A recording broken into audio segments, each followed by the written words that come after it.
ఇంగ్లండ్‌లో 1853లో ఒక యువతి, ఆమె పేరు జేన్. చాలా పేదరాలు. కాపోతే ఖరీదైన, అందమైనటువంటి వస్త్రాలంటే విపరీతమైనటువంటి కోరిక, వాంఛ, మోజు. ఎవరైనా మంచి బట్టలేసుకుంటే చూసి తెగ ఆశించేది. అంటే వారి వస్త్రాల్ని ఈమె కవెట్ చేసేది. ఆమె పేదరాలు కనుక ఆమె పక్క ఊర్లో తన ఆంటీ ఒక చిన్న లాడ్జ్ నడిపిస్తుంటే అక్కడికి పోయి ఆమె దగ్గర పని చేసేది.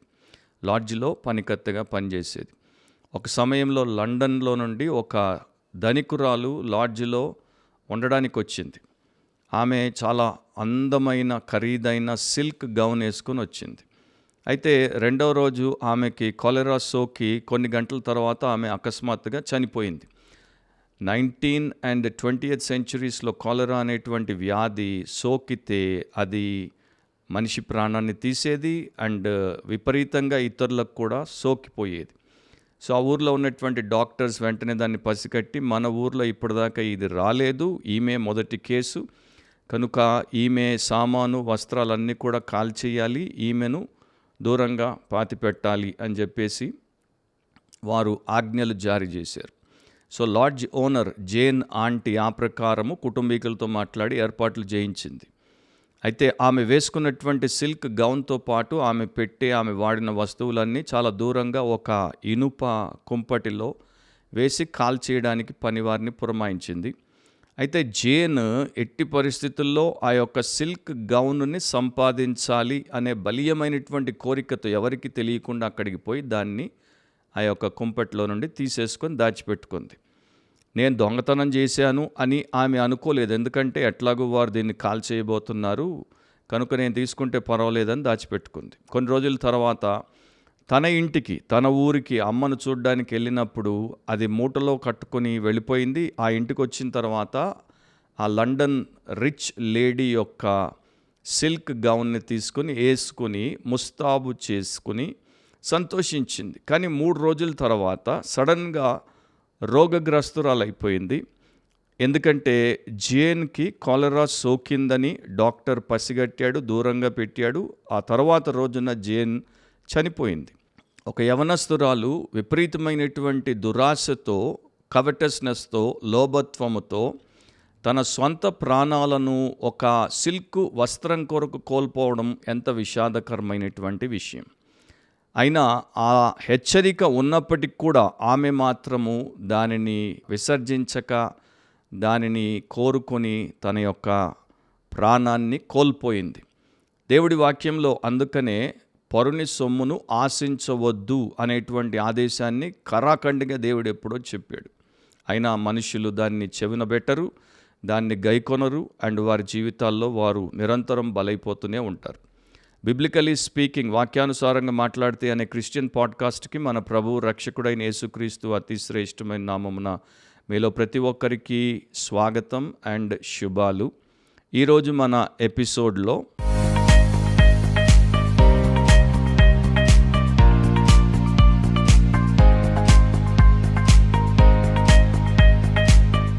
Covetousness is a vile sin. Covetousness is a vile sin. లోభత్వము ఒక నీచమైన పాపము.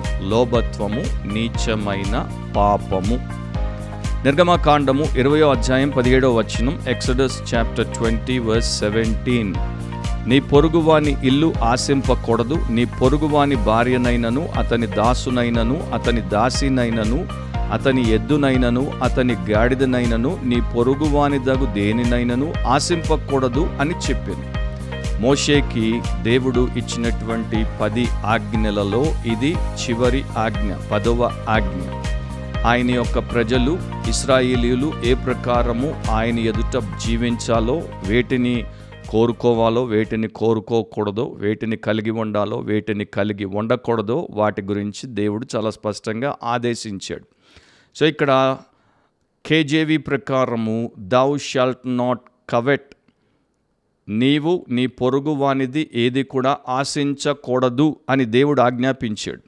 సో అక్కడ మనం చూస్తే పొరుగువాని ఇల్లు, పొరుగువాని భార్య, పొరుగువాని దాసుడు లేక దాసి, పొరుగువాని ఎద్దు, పొరుగువాని గాడిద, లేకపోతే పొరుగువానికి సంబంధించినది ఏదైనా సరే అది వస్తువు కావచ్చు, వ్యక్తి కావచ్చు, విషయం కావచ్చు, వ్యవహారం కావచ్చు, మరొకటి కావచ్చు. దాన్ని నీవు ఎట్టి పరిస్థితుల్లో కూడా ఆశించకూడదు, కోరుకోకూడదు. దాని విషయమై నీ హృదయమును లోబత్వానికి అప్పగించకూడదు అని దేవుడు ఖరాఖండిగా చెప్పాడు.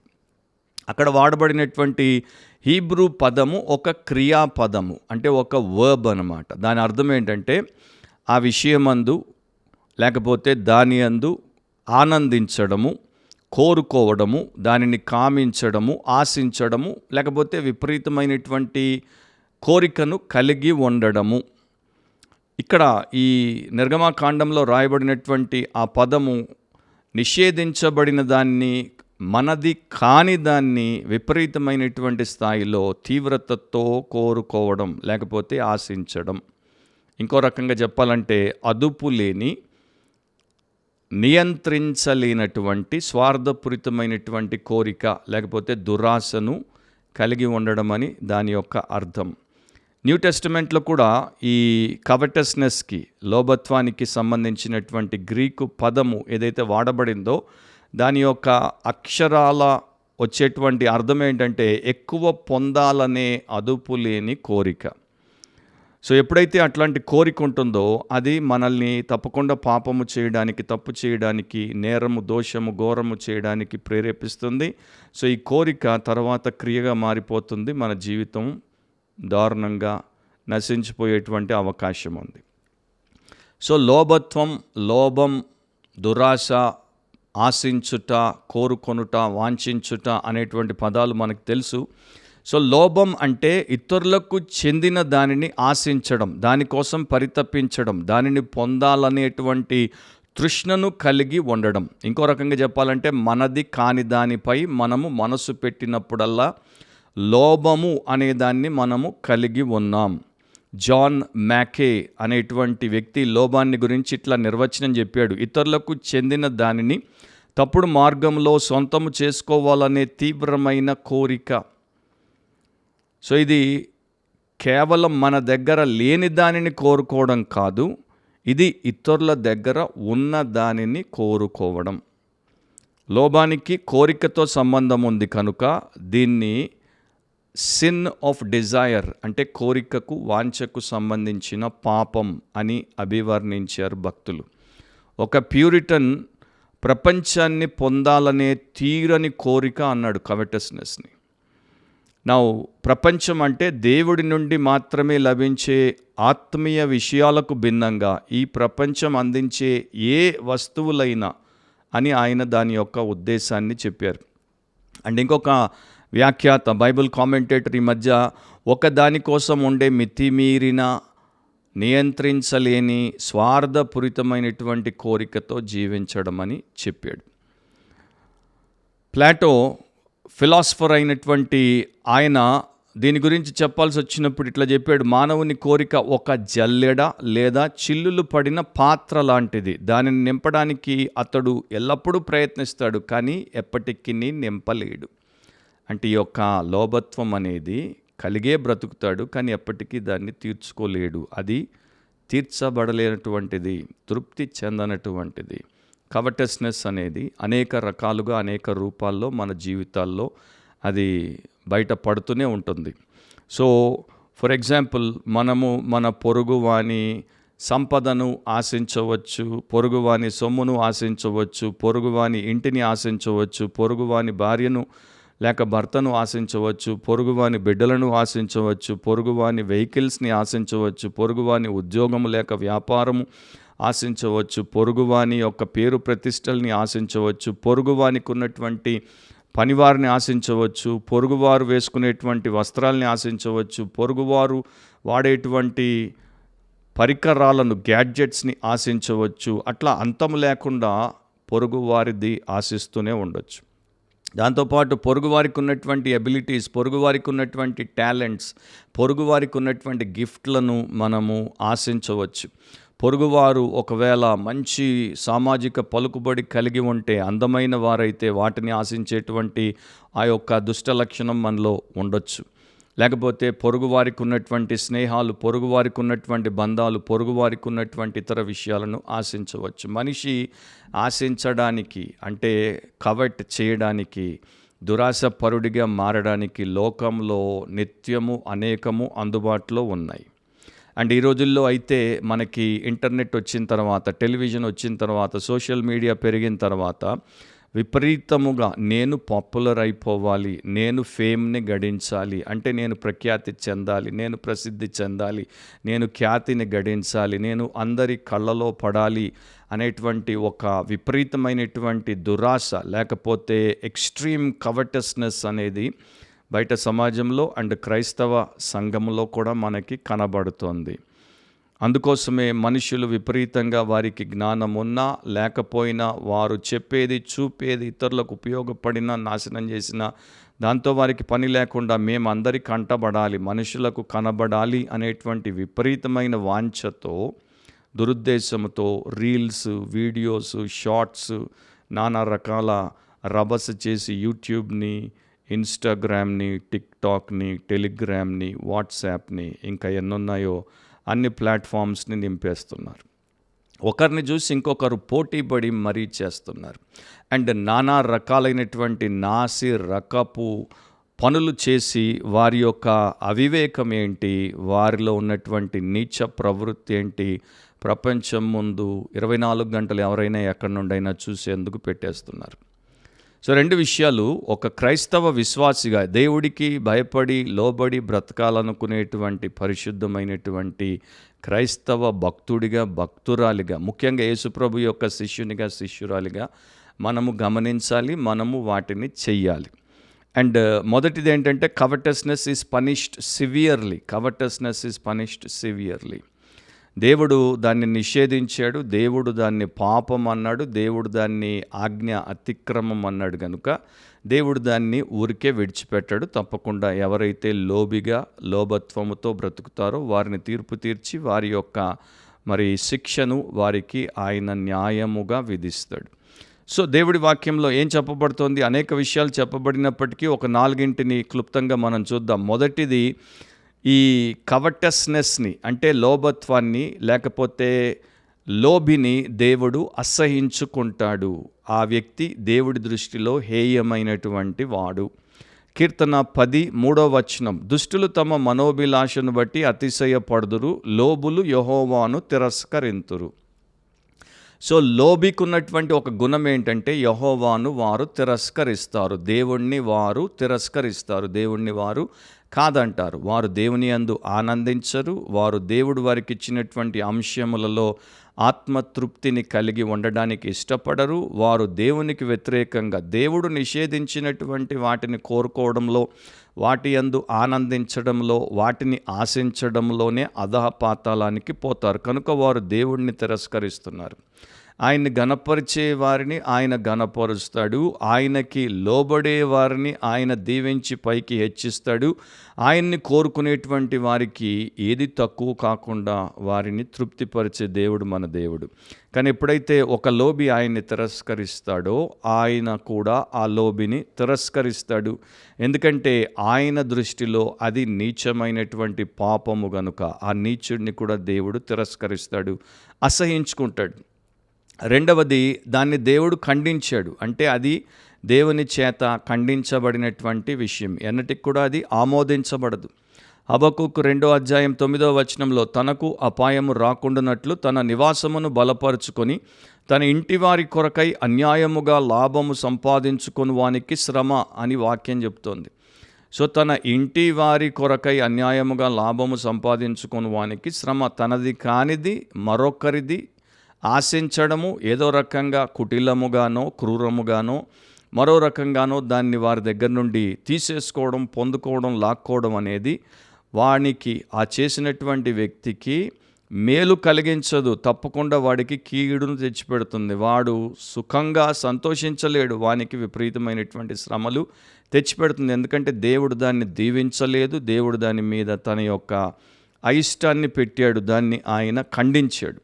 మూడవది, అట్లాంటి వారు క్రైస్తవ సంఘంలో ఉంటే వారితో ఎలా వ్యవహరించాలో ఇతర క్రైస్తవులకి దేవుడు చాలా స్పష్టంగా చెప్పాడు. 1 కొరింథీ 5:11 ఇప్పుడైతే సహోదరుడు అనబడిన వాడెవడైనను జారుడు గాని, లోబి గాని, విగ్రహారాధకుడు గాని, తిట్టుబోతు గాని, త్రాగుబోతు గాని, దోచుకుని వాడు గాని అయి ఉన్న ఎడల అట్టి వానితో సాంగత్యము చేయకూడదు, భుజింపను కూడదని మీకు రాయిచున్నాను.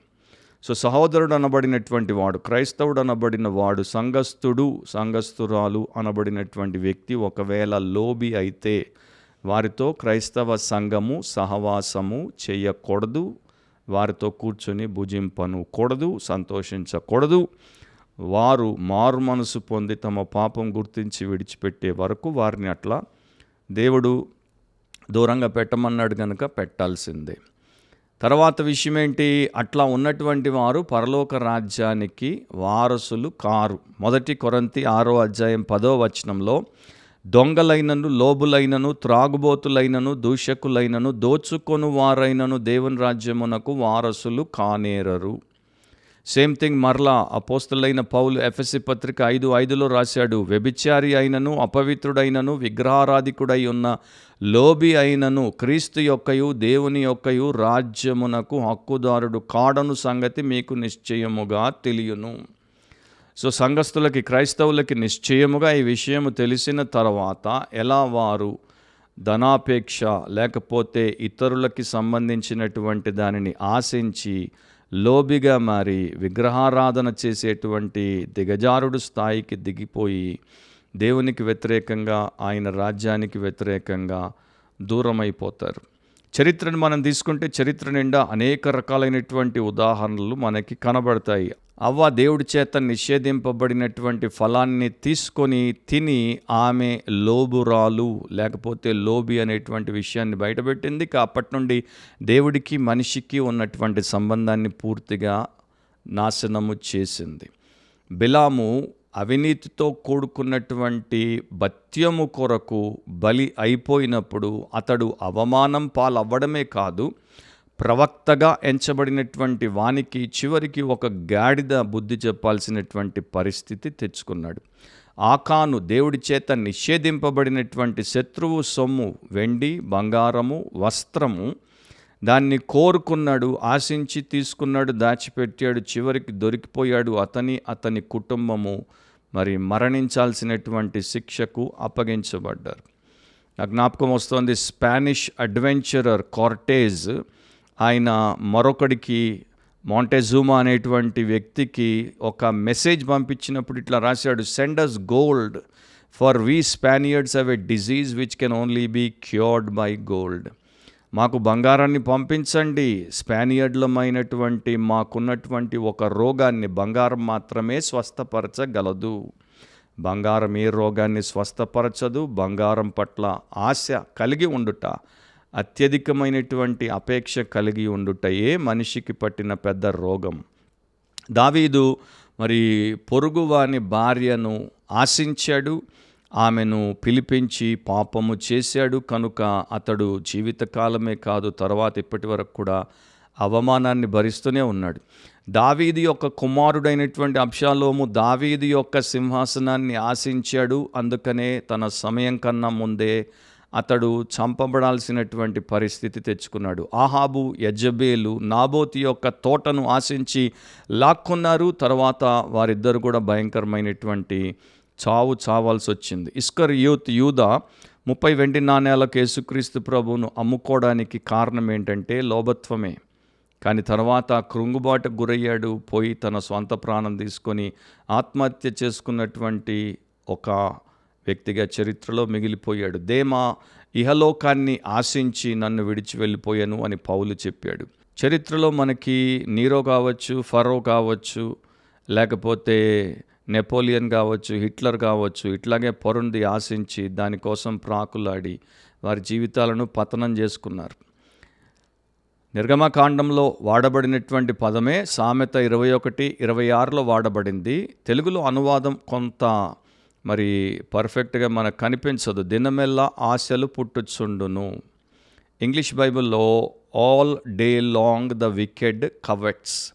దినమంతా దుష్టుడు లోభత్వముతో నిండి ఉంటాడు, లేకపోతే దినమంతా దుష్టుడు పొరని సొమ్మును ఆశిస్తూ ఉంటాడు. ఒకసారి ఒక క్రిస్టియన్ థియోలోజియన్ అండ్ ఒక జ్యూవిష్ ర్యాబాయ్ కలుసుకున్నారు. సో క్రైస్తవ బోధకుడు, యూదా ర్యాబాయ్.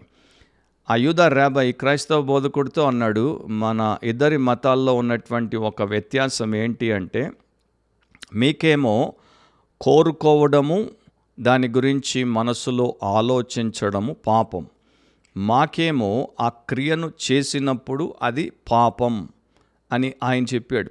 చెప్పిన తర్వాత ఇంకో మాట అన్నాడు, ఒకవేళ మేము మీలాగా ఉంటే మరి ప్రతినిత్యము పాపము చేస్తున్న వారముగానే లెక్కించబడతాం. ఎందుకంటే ప్రతినిత్యము మా యొక్క కోరికలో, ఆలోచనలో పాపం ఉంది అని ఆ యొక్క జ్యూయిష్ రాబై ఒప్పుకున్నాడు. లోభత్వం అనేది మొదట్లో నేను చెప్పినట్టు కోరికకు సంబంధించిన పాపం. అది బయట కనబడేటువంటి పాపము కాదు, అది చాలా తరువాత బయట కనపడుతుంది.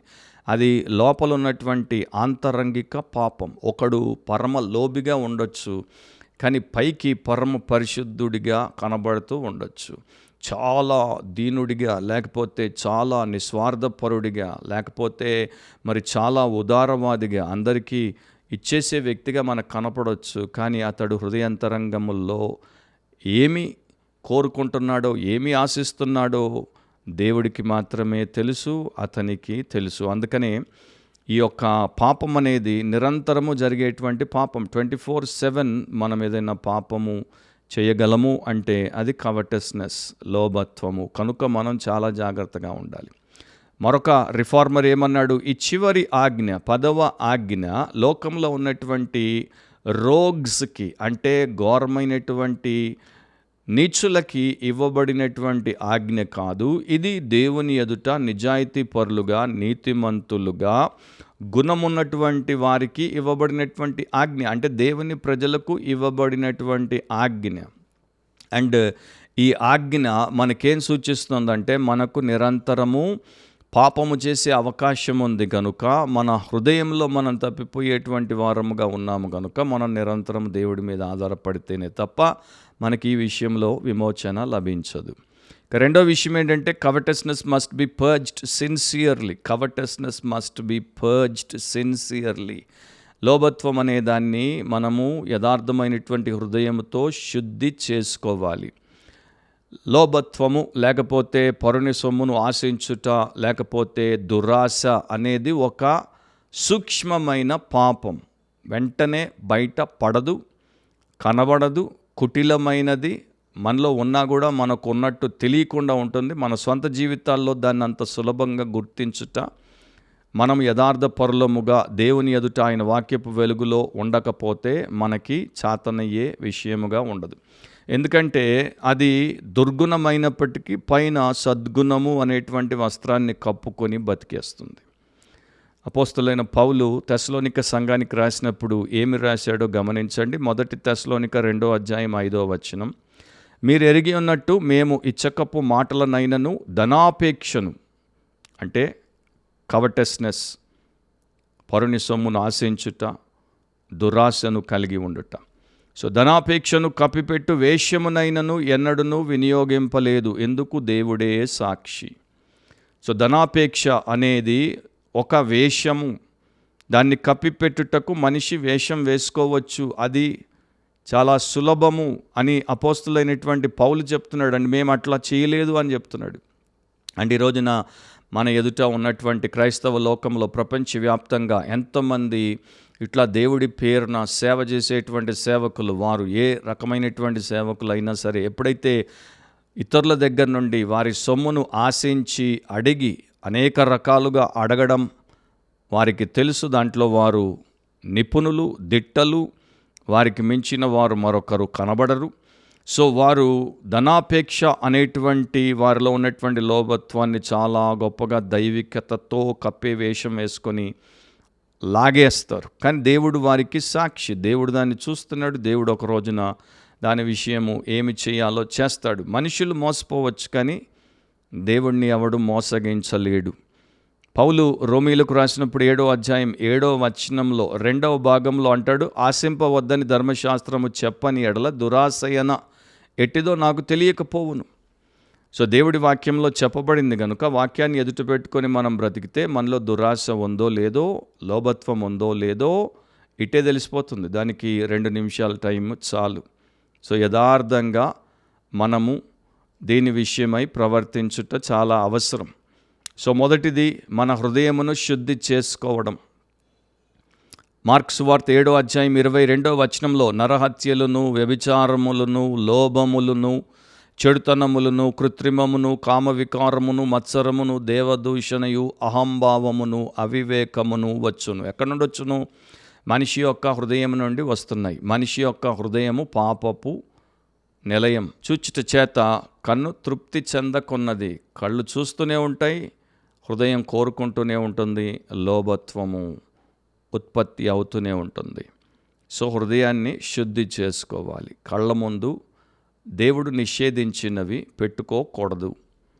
ఒకవేళ మన ప్రమేయం లేకుండా మన కంటి ముందుకొస్తే, కంటబడితే వెంటనే మనము దృష్టి మరల్చుకోవాలి. ఎప్పుడు విశ్వాసమునకు కర్త, దాన్ని కొనసాగించేవాడైన యేసు వైపు చూచుట నేర్చుకోవాలి. రెండవది, ప్రార్థన ద్వారా దీనిని మనము శుద్ధి చేసుకోవాలి. దీని నుండి మనము పూర్తిగా బయటపడాలి. కీర్తన 119:36లో లోభము తట్టు కాక నీ శాసనముల తట్టు నా హృదయము త్రిప్పుము. సో లోభము తట్టు కాక నీ శాసనముల తట్టు నా హృదయము త్రిప్పుము. నా హృదయానికి ఉన్నటువంటి సహజమైనటువంటి గుణము, లక్షణం ఏంటంటే అది లోభము తట్టు తిరిగిపోతుంది. By default every human heart will turn towards covetousness. By default saint, sinner అనేటువంటి డిఫరెన్స్ లేకుండా మన హృదయాలన్నీ కూడా లోభత్వము తట్టు తిరిగిపోతాయి. సో కీర్తనకారుడు, భక్తిపరుడు, వాక్యము నెరిగినటువంటి దేవుని బిడ్డ అందుకే రాస్తున్నాడు, లోభము తట్టు కాక నీ శాసనముల తట్టు నా హృదయము త్రిప్పుము. సో లోభాన్ని జయించాలి అంటే మన హృదయం దేవుని తట్టు తిరిగి ఉండాలి. దేవుని యొక్క శాసనాల తట్టు మన హృదయం తిరిగి ఉండాలి. దేవుడి వాక్యం తట్టు మన హృదయం తిరిగి ఉండాలి. మన హృదయం వాక్యముతో నిండి ఉండాలి. అండ్ మన హృదయము దైవ ధ్యానంలో వాక్యాన్ని మెడిటేట్ చేసేదిగా ఉండాలి. అండ్ దీన్ని మనము ఊరికే సాధించలేం. దీనికి ప్రార్థన అనే సాధన అవసరం. ప్రార్థన ద్వారా మనల్ని పటిష్టపరచుకోవడం, ప్రార్థన ద్వారా మనం ప్రభు సన్నిధిలో ఉండడం, ప్రార్థన ద్వారా దేవుని యొక్క శాసనములను నేర్చుకోవడం, వాటి వైపు మన హృదయమును త్రిప్పి పెట్టుకోవడం. హిపోక్రేటస్ అనేటువంటి వ్యక్తి క్రటేనా అనే ఒక హెర్బలిస్ట్కి ఉత్తరం రాసినప్పుడు ఇట్లా రాశాడు, ఒకవేళ వీలైతే, సాధ్యమైతే ఆ యొక్క తోటలో నుండి పనికిరాని మొక్కలను ఏ ప్రకారమైతే పెరికి వేస్తున్నారో అక్కడ నుండి కవటస్నెస్ అంటే లోభత్వం అనేటువంటి ఒక దుష్ట మొక్కను వేళ్లతో సహా పెరికి పారేయండి. అప్పుడే మనిషి యొక్క మనస్సుకు, దేహానికి పరిపూర్ణ ఆరోగ్యము కలుగుతుంది. End of quote. మూడవది ఏంటి? బై గాడ్లీ కంటెంట్మెంట్, దైవికముగా మనము తృప్తి చెంది ఉండుట.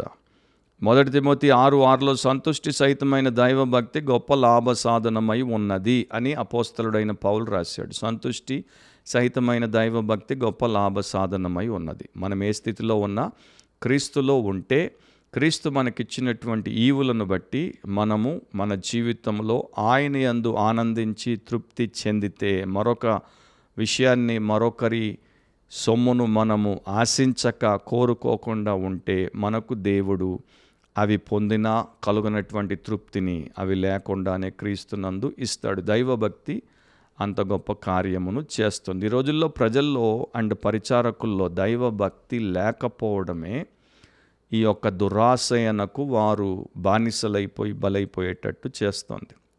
సో మనము దైవభక్తిని పెంచుకుంటే అండ్ దాంట్లో తృప్తి దేవుడు మనకిచ్చినప్పుడు సంతుష్టి సహితమైన దైవభక్తి మనకు గొప్ప లాభ సాధనముగా ఉంటుంది.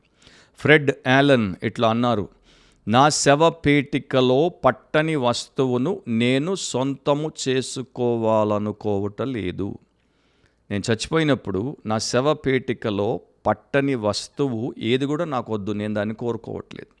నా వెంట ఏది తీసుకుపోలేను కనుక ఏది నాకు ఇక్కడ అక్కర్లేదు.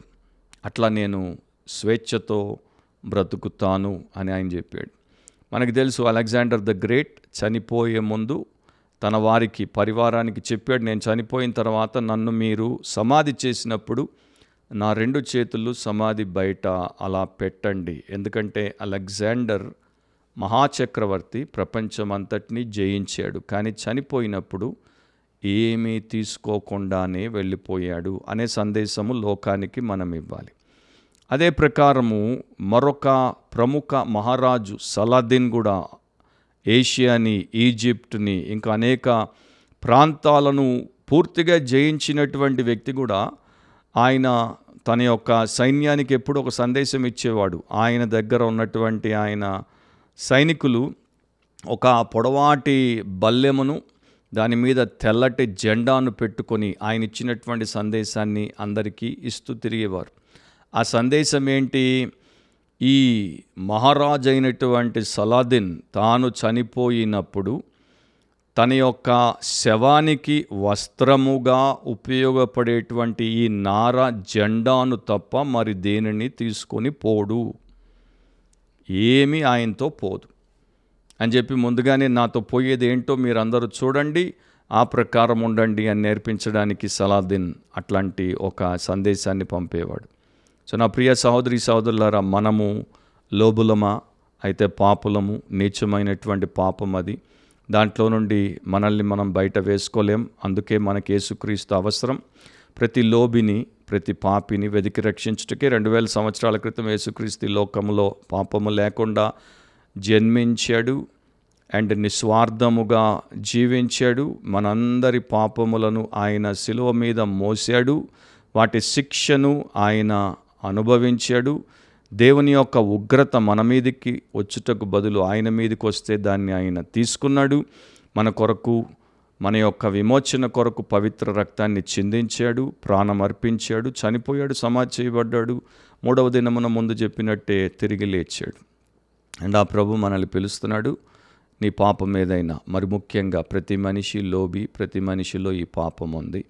10వ ఆజ్ఞను మీరిన వాడు ప్రతి ఆజ్ఞను మీరుతాడు. కనుక ప్రతి ఒక్కడు పాపి. ఆ పాపికి యేసు అనేటువంటి రక్షకుడు అవసరము. మనం ఆయన వైపు తిరిగి మన పాపం ఒప్పుకొని విడిచిపెడదాం. ఆయన వైపు మన యొక్క హృదయాన్ని లగ్నం చేసి నమ్ముదాం. ఆయనే మన రక్షకుడు, విమోచకుడు అని నమ్ముదాం. అట్లా రక్షించబడదాం. అండ్ రక్షించబడినటువంటి ప్రతి ఒక్కరు ఈ ప్రకారము కవటెస్నెస్ని సిన్సియర్గా మీ లైఫ్ నుండి, మీ హార్ట్ నుండి పర్జ్ చేసుకోండి. అంటే మీ జీవితం, మీ హృదయం నుండి లోభత్వమును పూర్తిగా శుద్ధి చేసుకోండి.